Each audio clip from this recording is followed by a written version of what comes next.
한국 영화가 고전을 면치 못하고 있는 가운데 송강호 씨와 강동원 씨에 이어 하정우 씨가 구원투수로 등판했습니다. 하정우 씨의 경우는 한 차례 큰 논란이 있었던 탓인지 지난 두 편의 영화인 1947 보스턴과 비공식 작전이 100만을 간신히 넘는 선에서 그쳤었죠. 그 바람에 하이제킹은 각별한 의미를 가진 영화일 수밖에 없을 것 같은데 놀랍게도 현재까지 제가 오래 본 한국 영화를 통틀어 재미로는 최고입니다. 개봉 전에는 비행기라는 공간이 같다는 이유로 괜히 비상선언이 떠올라 우려가 컸던 데 비하면 의외로 상당히 재밌습니다만 당연히 어디까지나 저한테 그렇다는 거지 여러분도 재밌게 보실 거란 보장은 없는 동시에 현재까지 올해 최고의 한국 영화라는 말은 두 가지로 해석이 가능합니다. 이 영화가 그 정도로 재밌다, 또는 하이제킹이 1위로 꼽힐 만큼 다른 한국 영화들이 너무 실망스러웠다. 여러분에게는 과연 둘 중 어떤 영화일지 궁금하네요. 비행기 등을 납치한다는 뜻의 단어이자 제목인 하이제킹은 1969년과 1971년에 우리나라에서 발생했던 실화를 바탕으로 합니다. 저는 까맣게 몰랐던 사실인데 1969년에는 북한의 공작원이 대한항공의 여객기를 납북하는데 성공했었고 1971년에 또 한 번 발생했으나 다행히 미수로 남은 사례가 있었더군요. 하이제킹은 후자의 사건을 주로 다루되 상영시간이 100분에 불과한 한 편의 영화에 두 사건을 적절하게 배합해 넣은 것부터가 좋은 수로 작용했다고 생각합니다. 처음에는 왜 굳이 1969년의 사건까지 보여주는 건지 의아했었지만 시간이 흐를수록 도입부에서 그려졌던 상황이 이 영화에 지대한 영향을 미친다는 걸 알 수 있었죠. 하정우 씨가 연기한 주인공이 겪는 심리적인 갈등이라는 측면에서도 그렇고 무엇보다도 선행했던 사건을 관객들에게 먼저 알리는 덕분에 하이제킹은 아주 탄탄한 개연성을 확보합니다. 이게 무슨 말이냐면 우선 영화를 보다 보면 저게 말이 되나 싶은 대목이 종종 눈에 띕니다. 그럴 수밖에 없는 게 이 영화는 며칠 전에 나이를 먹을 만큼 먹었다고 자백했던 제가 태어나기도 전에 있었던 사건이 소재라 아마 상당수의 관객들에게는 이상하고 생소한 광경이 펼쳐지기 일쑤입니다. 예를 들어 전 속초에 공항이 있다는 것도 몰랐고 좌석제가 아니라 먼저 가서 아는 사람이 임자라는 것도 신기했으며 비행기 안에서 무려 담배를 폈다는 건 상상도 못했습니다. 이렇게 하이제킹은 본격적으로 납북 미수 사건을 다루기 전에 1969년의 납북사건과 더불어 저와 같은 관객들이 듣지도 보지도 못했던 당시의 시대상을 제대로 구현해 영화 속으로 끌어들이는데 많은 노력을 기울입니다. 덕분에 몰입하는 게 한결 쉬웠다고 할 수 있을 것 같은데 특히 전자는 여진구 씨가 연기한 납치범이 비행기를 장악하기 시작하면서 여러분의 머릿속에 내내 떠오를 불만이나 의심을 단박에 해결합니다. 예고편만 보셔서도 아시겠지만 하이제킹에 등장하는 납치범은 고작 한 명입니다. 보통은 최소한 3명 이상으로 알고 있던 통념과는 다르게 이 영화에서는 혼자 비행기를 납치하니 자연스레 이런 의문이 떠오릅니다. 저게 말이 돼? 물론 당시를 지금의 관점만으로 판단하는 건 무리라는 추상적인 지적으로 두둔했을 수도 있으나 하이제킹은 이미 성공했던 사건을 미리 언급함으로써 충분히 말이 된다는 걸 명확하게 적시합니다.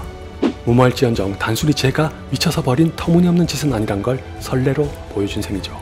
개인적으로는 용의주도한 작가가 관객을 단박에 설득하면서 몰입에 방해가 될 걸림돌을 사전에 제거할 방편으로 삼은 것 같은데 실제로 효과도 굉장히 좋아서 납치범이 범행에 돌입하는 순간부터 형성된 긴장이 마지막까지 잘 유지됩니다. 뿐만 아니라 비행기 안에서 사제폭탄을 터뜨리는 등 연애 영화였다면 도저히 믿지 못했을 장면도 엄연히 실화였다는 것이 든든한 버팀목으로 작용하면서 롤러코스터를 타는 듯한 재미를 시시각각 안겨줍니다. 아닌 게 아니라 하이제킹이 소재로 삼은 실화 자체가 영화보다 더 영화 같은 실화라 순차적으로 발생하는 갈등 중 일부도 실제로 있었던 일입니다. 아무래도 그런 실화에서 오는 힘이 워낙 크기도 하고 작가와 감독도 영화로 잘 옮겼기 때문에 비행기 안에서 벌어지는 1시간 10분 동안의 사건에는 큰 구멍이 없습니다. 단 반대로 보면 온전히 작가와 감독의 능력으로 얻은 건 상대적으로 적어 보일 수도 있긴 합니다. 제가 이 영화에서 가장 큰 단점으로 꼽는 것도 다름 아닌 두 분에게서 나온 것이기도 하고요. 개봉 당시에 어마어마한 악평이 쏟아졌던 비상선언에서 단점이자 장점으로 꼽혔던 게 바로 악인에 대한 서사가 없다는 겁니다. 간단하게 말해서 얘는 왜 이런 범행을 저질렀고 무슨 사연이 있길래 그런 건지를 아예 없애서 행위라도 일말의 동정과 연민 따위에 빠질 가능성을 배제했었죠. 이 점을 두고 의견이 둘로 나뉘었을 때 개인적으로는 없는 게 낫다는 쪽이었는데 하이제킹은 악인의 서사를 포함하는 선택을 합니다. 솔직히 전 이것만으로는 비판할 의사도 없고 악인에겐 무조건 서사가 있어서는 안 된다는 입장도 아닙니다. 단지 그 서사를 얼마나 효율적이고 유용하게 이야기에 접목하는지가 관건이라고 생각합니다만 매우 유감스럽게도 하이제킹은 차라리 없는 게 나았을 정도로 철저하게 실패합니다. 이 영화는 납치범의 서사를 시대상과 연결한 바람에 정치적으로 의견이 갈릴 수도 있는 소지를 다분히 남긴 데다가 하필이면 극단적인 결과로 심파를 불어넣는 시도까지 더해서 어느 모로 봐도 좋은 점수를 줄 수 없습니다. 심지어 편집까지 나빠서 극의 흐름에 부합하기는커녕 도리어 깨고 있으니 영화를 보고 있던 관객의 흥마저 깨집니다.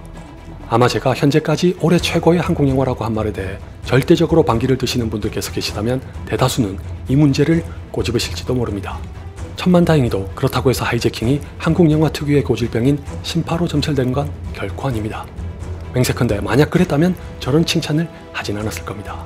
사실 저도 비행기의 승객들이 하나둘씩 탑승할 때 일부의 캐릭터를 보면서 또 어김없이 뻔하디 뻔한 인간군상을 통해 심파로 흘러갈 낌새를 느꼈습니다. 예컨대 신혼부부라거나 부자와 비서, 그리고 언어장애인인 어머니와 아들 등등 누가 봐도 딱 심파 아니면 사회 비판적인 메시지를 끼워 넣을 준비를 하는 것 같았는데 용케도 이 영화는 저마다의 관계를 맺고 있는 사람들이 비행기 납치 사건에 휘말렸다는 걸 보여줄 뿐 그 이상으로 캐릭터들을 이야기에 간섭시키진 않는 용단을 내립니다. 정확하게는 주인공이 마주하게 될 심리적인 갈등을 극대화하려는 소재 중 하나로 등장한 거지 심파와 설교를 위한 보석은 아니니 안심하셔도 됩니다. 오히려 하이제킹은 주변 인물들이 긴장의 끈을 지속적으로 밀고 당기도록 영리하게 활용하는 동안 영화의 초점은 마지막까지 주인공과 납치범의 대립 및 대조에 맞춥니다. 한 사람은 위기의 순간에도 혹자로부터 알량한 휴머니즘이라는 비판을 받는 선택을 했던 반면 다른 한 사람은 신세를 한탄하다가 무고한 사람들까지 다 같이 죽어도 좋다는 발악을 하고 있어 비교 아닌 비교를 할 수밖에 없게 되죠.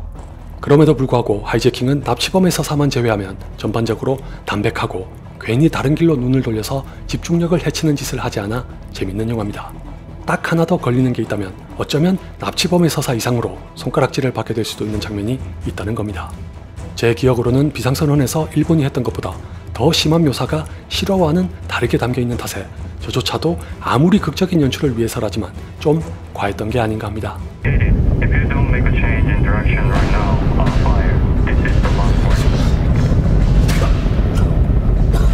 CG에 대해서도 비판하는 의견이 좀 있는 것 같지만 개인적으로는 결말부를 보면서도 딱히 거슬리는 게 없어서 괜찮았는데 문외한의 눈으로 봤을 때 간혹 여객기가, 그것도 폭탄이 터져 정상적이지 않은 여객기가 저런 기동을 한다는 게 가능한가 싶은 장면이 있긴 합니다.